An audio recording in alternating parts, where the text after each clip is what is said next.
Hello, my name is Richard Demian, D-E-M-A-I-N. I'm a tribal elder, one of the oldest active members of the tribe, and I grew up at Finney Bay near Bremerton, Washington.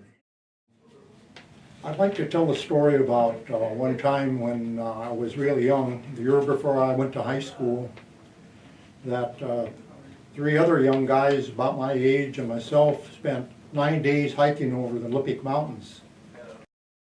It was near the end of the day, our hike, and we spotted a creek up in the mountains up there, not too far away, and it looked like an ice cave. So we decided to go up and investigate this little ice cave. And we did, and there was a little ice cave up there, a little hollow ground, like a big igloo, really. And there was a creek running through it. And by the time we got back onto the trail, it was getting real late, and we weren't going to make our destination in time to set up camp. So we hiked into our destination all right, but it was dark that night by the time we got in.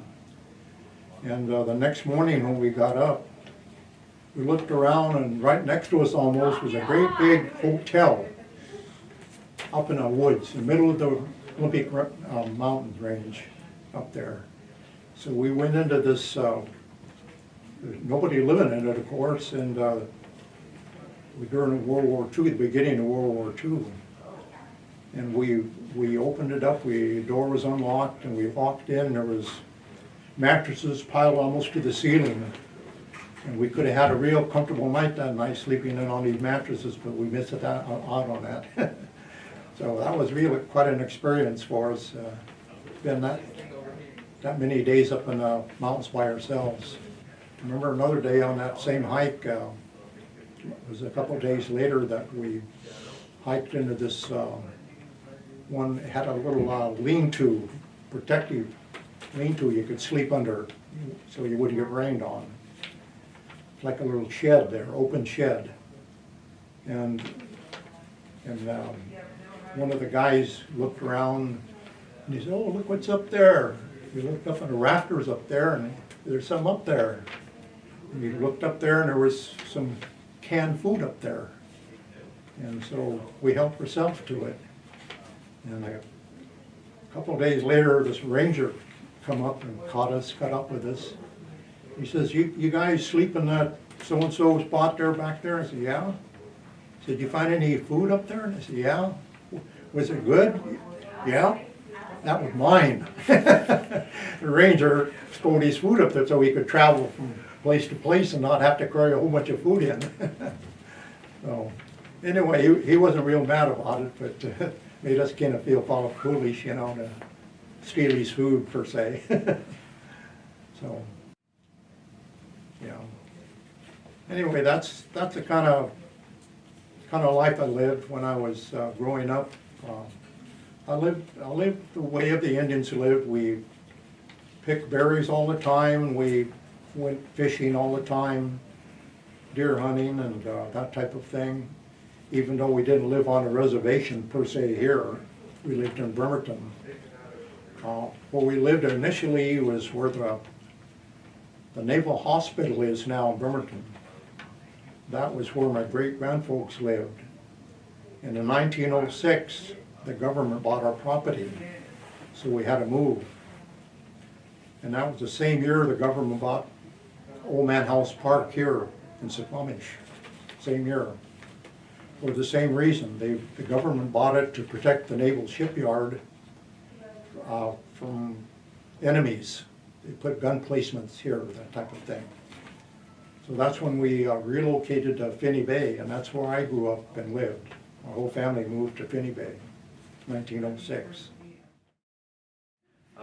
What do you know about the black duck soup?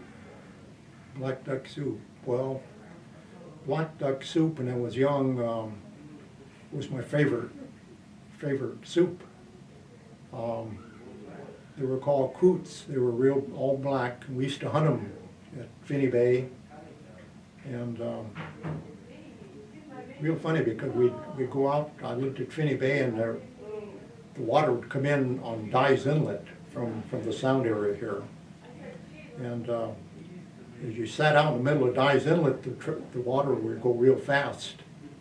The tide was real fast there. And we'd sit down in the middle of Dyes Inlet on the boat with our shotguns ready for shooting, and the ducks would come fly right over you. They wouldn't try to detour around you. They'd fly right over you, and that's when we got good shots.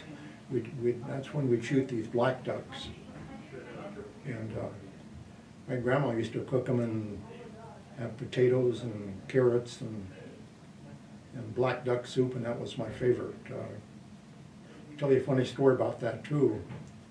This happened about just a few years ago. Us elders here, we traveled different reservations to have luncheon with different tribes.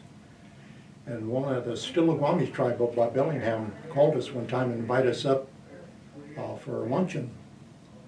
And they said, what would you like to eat? And Ivy Cheney, I was sitting next to her, she took the call. I says, black duck. He says, we'd like to have some black duck. Okay. So several days later, we went up there, had lunch with them, and they roasted the black duck. They didn't have black duck soup. It was still good, but it wasn't the same. When you said you come from your own island, what do you mean by that? My own island? Yeah, when I grew up at the Finney Bay, there was a little island just quarter-mile away. It was that far from where I lived, on the water, on the beach. And it was uninhabitable. It was about, a good 100 yards long or longer. And it was about 50 to 70 yards across. And it was all full of trees. Nothing, it wasn't bare, it was all trees built on the island there. And it was an island when tide come in, and when the tide went way out, you could walk out there. It's like an isthmus, they call it.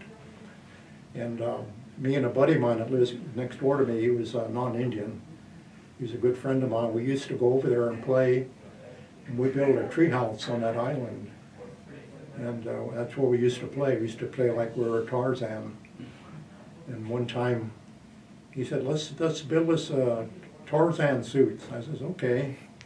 So he got some canvas and he cut strips of canvas, and we put a rope around it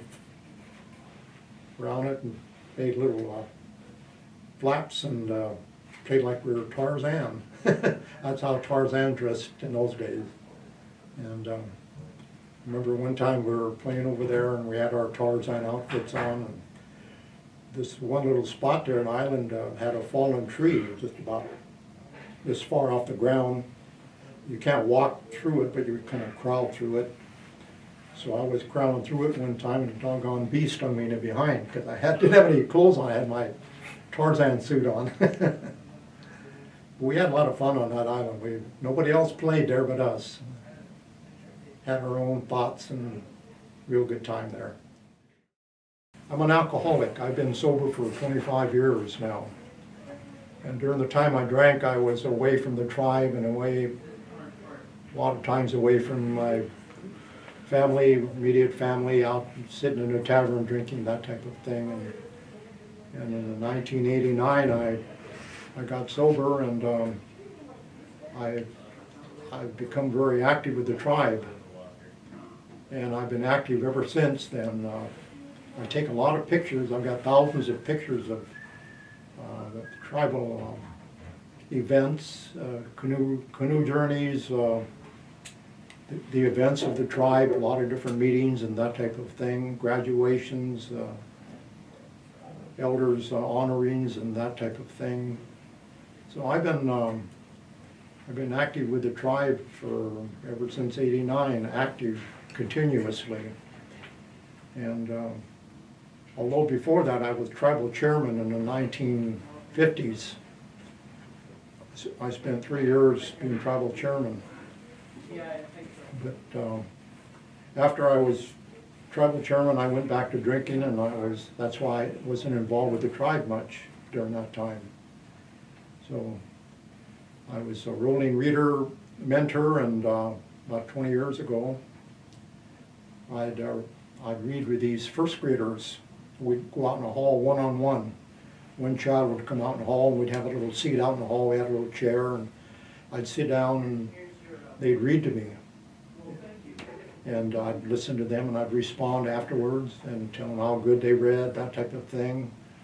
Or if they didn't want to read, sometimes I'd read to them and tell them stories to keep their interest up so they wouldn't be afraid of reading, that type of thing. So, and then the mentorship just followed on the last couple of years. I like to be involved with the youth and be proactive with them and try to teach them what little I know about living the right way and being active also.